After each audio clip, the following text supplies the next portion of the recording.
आपके सवाल।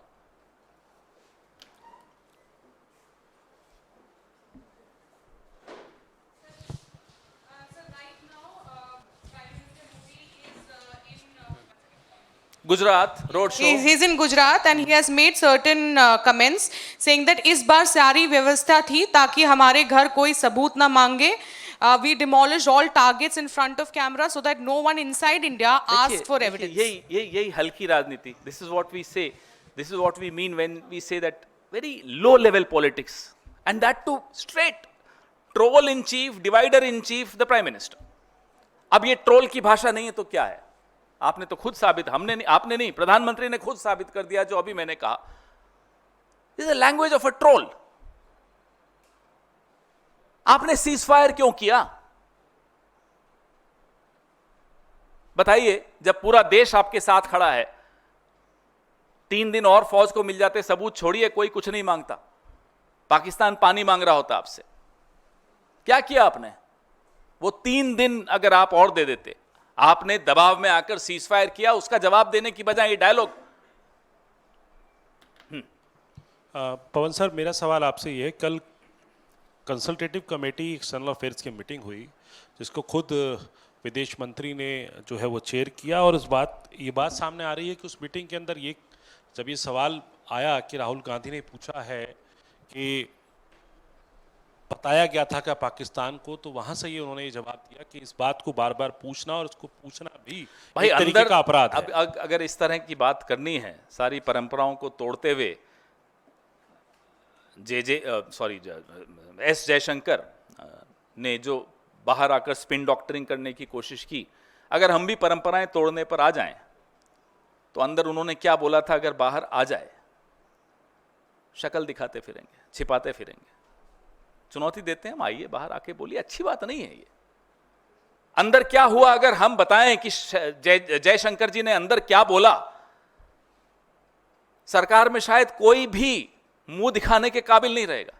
लेकिन हम नहीं बोलेंगे क्योंकि हम परंपराएं समझते हैं, कन्वेंशंस का रिस्पेक्ट करते हैं. We respect those conventions. What happened inside if we were to expose, not a single minister in the cabinet will be able to show his face or her face. But we will not do that. Because we believe in conventions, we respect these democratic conventions. But Mr. Jaishankar, alias JJ, should also avoid becoming a spin doctor. I mean, he is known for a lot of things which he should not be known for. Now, one more addition is that he is also a spin compounder. I wouldn't even say spin doctor. Sir, प्रधानमंत्री ने अभी गुजरात में ये बोला है कि 1947 का reference draw करते हुए कि if that time we had listen to Sardar Patel and kept fighting till we have got back PoK, things wouldn't have been wrong. He has no idea of history, geography, entire political science, basic democratic courtesies. Why are you even quoting him? Why do you even take him seriously? What were his ideological forefathers doing in 1947? They were criticizing Sardar Patel. They were burning his effigies in that era. They were making cartoons of Sardar Patel, Pandit Jawaharlal Nehru, Subhash Chandra Bose, Mahatma Gandhi. The famous cartoon of a Ravan with 10 heads. So, don't take the Prime Minister seriously. I don't think his cabinet takes him seriously. I don't think the RSS takes him seriously. I don't know why you keep quoting him. पवन जी, थोड़ा देश के भीतर का 2 सवाल हैं. पहला तो ये कि जिस तरीके से प्रधानमंत्री ऑपरेशन सिंदूर को लेकर वो प्रचार प्रसार कर रहे हैं, लेकिन अब मणिपुर की याद नहीं आ रही है. मणिपुर में वहाँ के जो गवर्नर हैं उनको इम्फाल एयरपोर्ट से अपने घर तक आने के लिए हेलीकॉप्टर का इस्तेमाल करना पड़ा. मणिपुर अभी भी जल रहा है. इस पर कांग्रेस पार्टी की क्या शर्मनाक बात है कि गवर्नर भी सुरक्षित अपने आप को महसूस नहीं कर रहे. राष्ट्रपति शासन की ये हालत है वहाँ, ये स्थिति है वहाँ मणिपुर में. और प्रधानमंत्री 2.5 साल होने वाले हैं, मणिपुर नहीं गए. हम लोग कई बार हो आए, राहुल जी कई बार हो आए, खड़गे जी हो आए. मरहम लगाने की जरूरत होती है. देश का अपने आप को राजा समझते हैं, अलग अलग वेशभूषा में दिन में 4 बार नए नए कपड़ों में दिख रहे हैं. आजकल फौज की भी ड्रेस में उनकी होर्डिंग्स लगी हुई हैं. ये प्रधानमंत्री हैं. कि आप मरहम लगाने मणिपुर नहीं जा पाते और यूं दिन भर डायलॉग दे रहे हैं, रगों में खून, रगों में सिंदूर, सिंदूर ठंडा, खून गरम, खून ठंडा, सिंदूर गरम। क्या है ये? मजाक बना रखा है इस पद का। कोई मर्यादा है या नहीं इस पद की? इस पद के साथ जिम्मेदारियां जुड़ी हैं, डायलॉग बाजियां नहीं जुड़ी हैं। और उन जिम्मेदारियों में मणिपुर जाना भी लिखा है, जख्मों पर मरहम लगाना भी लिखा है।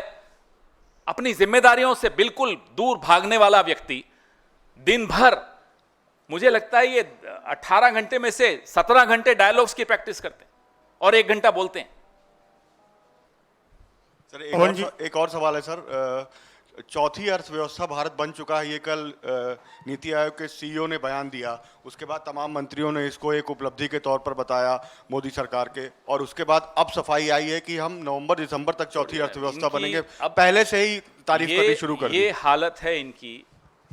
डेडलाइन 2047 की हर चीज के लिए कर चुके थे, फिर ये नया आंकड़ा लेकर आए, या अब हम जापान से आगे बढ़ गए, फिर याद आया कि नहीं अभी बढ़े नहीं है। और नीति आयोग में कल एक बड़ी और रोचक बात हुई परसों।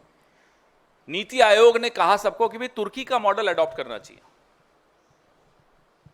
ये टर्की का मॉडल अडॉप्ट करने के लिए कहा जा रहा है नीति आयोग की रिपोर्ट में। आपने नहीं देखा? देखिए ना, मैं पढ़ता हूं आपको। NITI Aayog report published on Monday has mentioned Turkey as one of the nations from which India should adopt global best practices to address and bridge the skill gaps in the country's medium enterprises. Skill gaps को ठीक करने के लिए नीति आयोग कहता है कि Turkey का model adopt कीजिए। ये जो मैं कहता हूं आपको, नीतियां सारी ट्रोल्स के हाथ में दे दी। नीति आयोग को बेचारे को पता नहीं चला कि ट्रोल्स क्या कर रहे हैं। ये स्थिति है। और नीति आयोग को छोड़िए, जब पूरी सरकार के लेफ्ट हाथ को नहीं मालूम कि राइट हाथ क्या कर रहा है, तो यही होगा ना। जापान से आगे बढ़ गए जी, अभी 2-4 महीने दे दो, अमेरिका से आगे बढ़ते हुए दिखा देंगे और हमारे ट्रोल्स मान भी जाएंगे, जय जयकार भी हो जाएगी। मोदी जी फिर नई कोई वेशभूषा में आएंगे और निकल पड़ेंगे, साहब ये भी हासिल कर लिया, मेरी रगों में व्यापार है, मेरी रगों में एक इस वाली रग में व्यापार है, इस वाली में सिंदूर है। पवन जी, सर, यूपी सरकार ने फैसला किया है कि अब जो भी शादी यूपी में होगी उसमें सिंदूर दान गिफ्ट किया जाएगा। वहीं आपके यूपी के अध्यक्ष कहते हैं इन सवालों पे क्या जवाब दें भाई? पहलगाम के में जो सिंदूर उजड़े हैं, क्या उन आतंकियों को आप लेकर आए हो? क्या सीजफायर में वो आतंकियों को लाने की शर्त रखी है? प्रधानमंत्री तो वहां गए भी नहीं, वह छोड़ दीजिए। ये सिर्फ जो एक ड्रामा वाली कंपनी हो ना, वैसे सरकार चल रही है। कोई डायलॉग देता है, कोई नए नए शिगुफे छोड़ता है, लोगों को, दर्शकों को कैसे मनोरंजन मिलता रहे, तालियां बटोरते रहें। ये एक ड्रामा कंपनी है, सरकार नहीं है। Pawan ठीक है, sir, अध्यक्ष आपके कहते हाँ जी। Sir, as Congress party has decided to hold the Jai Hind Sabha tomorrow, there is going to be a Sabha in Delhi as well. Now the question which the BJP is raising, that on one side Prime Minister is giving a stern message to Pakistan, but on the other side it is the Congress party which is basically doubting our armed forces. How do you say? Why do they keep hiding behind the armed forces? Armed forces have done their job. They could have done more if we had given them time. The government did not give them time enough. Government rushed into a ceasefire. The questions are being asked to the government, and the government is so afraid of responding to those questions that they'll hide behind the armed forces. You give them 2 more days and see what the armed forces are capable of achieving. But we'll ask questions to the political leadership. We have a brave army and a coward as a prime minister. We have a very brave forces, but a very, very coward kind of a government.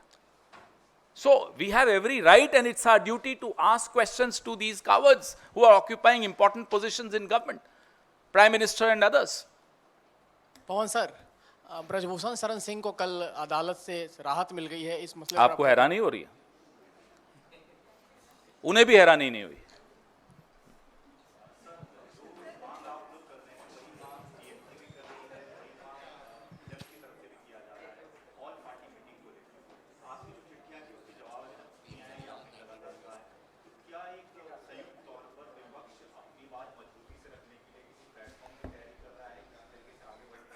देखिए, हम लगातार प्रधानमंत्री से आग्रह करते आए कि आप आइए ऑल पार्टी मीटिंग्स में, प्रधानमंत्री उसका जवाब तक नहीं दिए। ये तो इस व्यक्ति का नैतिक बल है कि विपक्ष की चिट्ठी तक का जवाब नहीं दे सकता। हम यह भी कहते आए कि आप एक स्पेशल सेशन ऑफ पार्लियामेंट, विशेष सत्र बुलाइए संसद का, उसका भी जवाब नहीं आया। और ऐसे व्यक्ति से किस भाषा में कौन कैसे बात करे, अब उसमें रुचि भी देश की खत्म हो गई है, क्योंकि इन्हें तो जो अपनी राग अलापनी है, वो टोपी लगा के और चले जा रहे हैं फौज की तरह। तो ये उसी में है। मैं आपको कहा ना, ये सरकार नहीं है, this is like a drama company, and the lead actor who is not even a popular actor anymore is mister Narendra Modi. Pawan ji, BJP के राष्ट्रीय अध्यक्ष 7 और 8 जून को पीसी करेंगे और उसमें संकल्प से सिद्धि अभियान की शुरुआत की बात कही जाएगी। संकल्प से सिद्धि जो अभियान है, इसमें ऑपरेशन सिंदूर का भी जिक्र किया जाएगा और बताया जाएगा किस तरह से इसमें बीजेपी ने सिद्धि हासिल की है। ये करें तो कुछ गलत नहीं। ये ऑपरेशन सिंदूर का सहारा लेकर पूरे देश में प्रचार करते रहे, ये सवालों के जवाब दिए बगैर कि पहलगाम में हुआ कैसे ये हादसा, पहलगाम की विधवाओं के साथ न्याय हुआ या नहीं हुआ, सीज फायर क्यों हुआ, अमेरिका क्यों बीच में पड़ा, अमेरिका और भारत, पाकिस्तान और भारत का हाइफनेशन कैसे हुआ, क्यों हमारी विदेश नीति फेल हुई, तमाम सवालों का जवाब नहीं देंगे। अगर सवाल पूछ लिए तो अरे साहब, आप तो पाकिस्तान की भाषा बोल रहे हो, और आप कूच कर रहे हैं सड़कों पर, प्रचार कर रहे हैं ऑपरेशन सिंदूर में ये हासिल किया, ये हासिल किया। हम तो सिर्फ ये कह रहे हैं कि पहलगाम की विधवाओं के लिए न्याय हासिल किया या नहीं किया, सीज फायर में आतंकियों को वापस हमें सुपुर्द किया जाएगा, ये हासिल किया या नहीं किया। जो नुकसान हुआ है वो आपके सामने है, हाइफनेशन आपके सामने है, कश्मीर पे मध्यस्थता आपके सामने दिख रही है, सुनाई दे रही है। ट्रंप रोज बोल रहा है लेकिन जवाब यहां से नहीं जा रहा है। ये आंखें, लाल आंखें दिखाएंगे सिर्फ विपक्ष को, और विपक्ष भी नहीं डरता है इनकी लाल आंखों से। दिखाते रहो, जहां दिखानी है वहां दिखाओगे नहीं। आज पूरा देश को ये समझ में आ रहा है, 19 जून 2020 को जो क्लीन चिट चीन को दी थी, उसका खामियाजा कितना भारी है। I am sorry but nobody, no country in the world is taking you seriously because of your acts of omission and commission, because of your failed foreign policy, because of the clean chit that you gave to China, 19 June 2020. तो ऐसे व्यक्ति ये drama ही कर सकते हैं, करने दीजिए ना। सर इधर सर, गांधीनगर में प्रधानमंत्री ने बोला है कि हम 11 नंबर की इकोनॉमी से 4 नंबर की इकोनॉमी पर पहुंच गए हैं। अब अभी उनको बोलो ना, अभी तो अखबार तो पढ़ लें, अभी तो ब्रेकिंग न्यूज़ है 5 पे ही हो, कल 3 पे थे, वो कोई बोला 5वें पे हैं अभी, अब वो कह रहे हैं 4थे पे आ गए। बताइए भाई कहाँ हैं? बहुत बढ़िया साहब। पवन सर, इस तरह सर बधाई हो आपको। पवन सर, आप लोग विशेष सत्र की मांग कर रहे हैं सर। अरे जब जरूरत थी तब आपके साथ कौन खड़ा था? कोई एक देश बताइए जिसने कहा कि पाकिस्तान टेररिस्ट को सपोर्ट करता है, उनका उपयोग पड़ोसी देश भारत के खिलाफ करता है। कोई एक देश बताइए। FATF की ग्रे लिस्ट में पाकिस्तान है या नहीं है, हमें बताइए, क्यों हटा? फाइनेंशियल एक्शन टास्क फोर्स में क्या हुआ?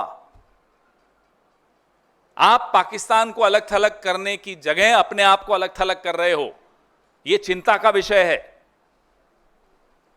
पवन सर, आप लोग विशेष सत्र की मांग कर रहे हैं, TMC का भी साथ मिला। आज TMC के सांसद सेंट्रल हॉल में अभी बैठक कर रहे हैं इस मुद्दे की मांग को लेकर, तो आपको लगता है कि अब सरकार मानेगी? ये सरकार, जब ऐसा दौर था कि हम सब उनके साथ खड़े होने को तैयार थे, खड़े थे, तब नहीं मानी। आपको पहले भी इसी मंच से उदाहरण दिया था 1962 का, जब नेहरू जी से अटल जी ने मांग की थी विशेष सत्र की बीच युद्ध के, तब अटल जी की बात को माना था नेहरू जी ने और संसद का विशेष सत्र करवाया था। लेकिन वो नेहरू जी थे, ये तो उनकी पांव की धूल के बराबर नहीं है, तो ये थोड़े मानेंगे।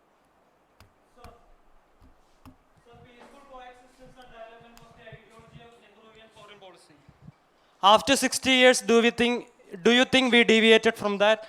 Also, do you think the ruling party tries to undermine the ideology put forth by Nehru for their own gain? I am asking this question since it is the 60th anniversary of It's Jawaharlal the Nehru. death anniversary of Jawaharlal Nehru ji, and it's a very valid question that you've asked.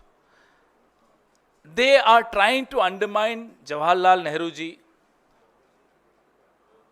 because they cannot match, even from a long, huge distance, they cannot match even the shadow of Jawaharlal Nehru ji.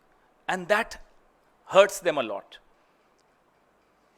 To become Jawaharlal Nehru, you have to live a life of Jawaharlal Nehru, a life of giving up all the prosperity that he was born in. He adopted a life of hardships. He understood India as a man in love with India. And only a man in love with his motherland can understand India the way Jawaharlal Nehru understood India. So there is no comparison. I would hate myself if I start even comparing the two. They can't be compared, I'm sorry.